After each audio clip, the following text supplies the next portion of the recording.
Hey, we're live. Hey, good morning. 5 a.m. Mester Scrum Show. It is 8:59 a.m. Well, it's the day after Christmas. It was a tough day waking up. Plus, it was trash day. Got to do the trash.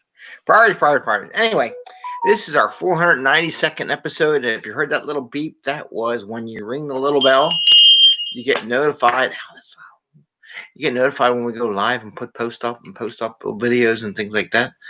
And I am Greg Mester, Scrum Master and Agile Coach. I hope you're doing well. And this is the 5 a.m. Mester Scrum Show where we talk about Scrum and Agile, but why do I have a rocket car? Well, we'll talk about that in the second time. Look at this new thing. Um, we do it in such a way to bring value to the customer, get you home to family and friends, not working 60, 80 hours a week, and have a little fun along the way. The fun days, the rocket car.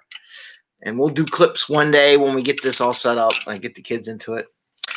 So, what are we going to talk about today? Forgot to do fortune cookie yesterday on Friday, so we're going to do a fortune cookie today. But I also want to talk about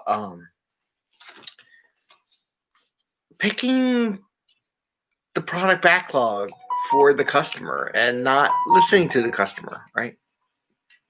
So what I got my little book. I got to go get myself a new book because I'm running out of days.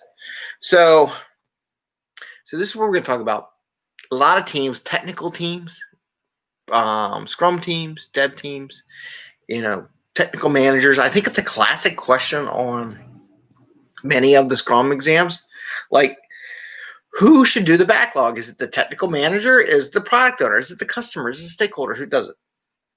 And then picking a product for your customer versus letting the customer choose what they wanted. So, why the rocket car? One, I think it's neat and it's fun, right?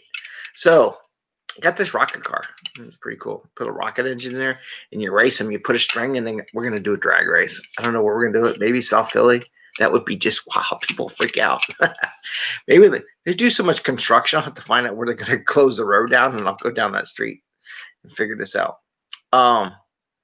So the rocket car.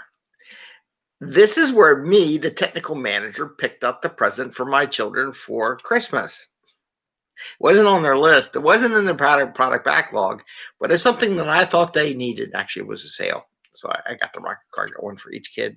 Neat little things. You put the rocket engine in the back and you just launch it down the street. Now, I made the decision to get the rocket car. One, because I thought it was neat. They may not like it now, but they'll like it in the future. And they say it rolls really good even without anything on it. But this is a case where you get the technical people start picking what they think the customer would want without asking the customer. But in my case, it is what it is, right? But in the real life, you never want to do that, right? You would never want to say, well, I think the customer would like this. Why do you think the customer would like that without asking the customer, right? You don't want to do a move where you pick the rocket car just because it's cool, but maybe. And make those decisions for your customer because you may pick something that the customer has no idea, no interest in. Right now, my kids aren't interested in right now. They're just doing their Legos, so it's not really high on their list, and it wasn't on their Christmas list, right? So it was something I got. It's something we'll have fun with and do in the future. But you have to be careful your team's picking the work they want to do. Like I always see a lot of teams over my career.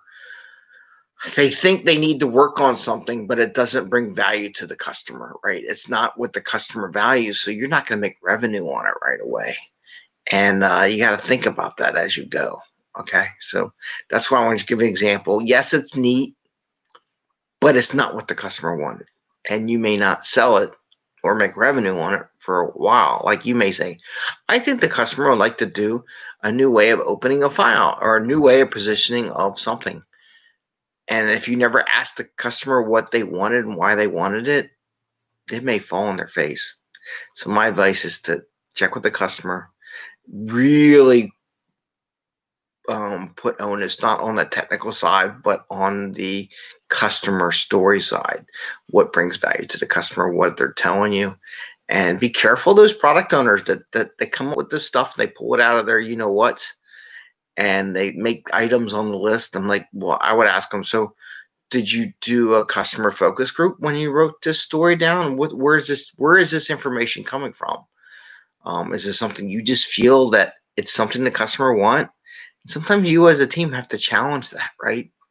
Sometimes they say, "Ooh, I think this is a neat thing, and I think we ought to do this." And it's like, well, where are you getting your data on that supports that this is what the customer wants? Not enough teams challenge the product owners on those questions, and they end up producing something that nobody wants. And the first group's going to get blamed for it is the team. It's sheer fact. So that's what I'm going to talk about. Yes, they're cool, but don't be picking stuff that the customer didn't ask for. Me, I'm going to play with it. I'm just using the kids as an excuse. I'm terrible. I'm a terrible dad. Terrible dad. Terrible dad. Okay. Fortune cookie. So we're doing fortune cookie Saturday because we didn't do fortune cookie Friday, and I just broke the box from the Agile accountants. So the Agile accountants take a fortune cookie, they wrap it in the plastic, and then they put the message inside a cookie. So it's double protected, coded message from the Agile accountants out there, and we have to pick the story based on what it says and see if it applies to this show. How does it apply to Agile, Life, General, Scrum, whatever? I have no idea what's on here. We're just going with the flow. Makes it fun. Oh, here we go. I like this one. The ones coming out of the cheap ones from the restaurant are so much better than the ones I bought in the box. Okay. A leader is a person you will follow to a place you wouldn't go by yourself. That is interesting. I like that. I don't know if you could read that. A leader is a person you will follow to a place you wouldn't go by yourself. Interesting. A leader is a person you will follow to a place you wouldn't go by yourself. I mean, you could talk to Scrum Master, a technical lead, bringing in new tech. We talked the other day about bringing new tech like the watch. Still trying to figure it out. I don't think it's giving me the right temperature outside because it's freaking freezing outside. And the thing is telling me it's 55 degrees Fahrenheit. Any 55 degrees Fahrenheit out there. Lucky if it's 30. Will follow you to a place you wouldn't go by yourself. Maybe in pair programming, try to do something. Here's my thing. Someone on the team has to take the leap to push the team along. If nobody on the team pushes the team along, and I'm saying the teammates, I'm not talking Scrum Master, I'm not talking manager, I'm talking someone on the team. You get frustrated, you got to do stuff. I had some leaders on the team will say, you know what, I'm tired of this problem with this database stuff. And they went out and researched some different tools and brought a tool on board, and then the team went. So the team didn't necessarily do the automated tests. Teams that do automation, I would really like to find out how my software's working. Some people just want to code it and hide it and push it on the rug, get it over to QA and get them to do it.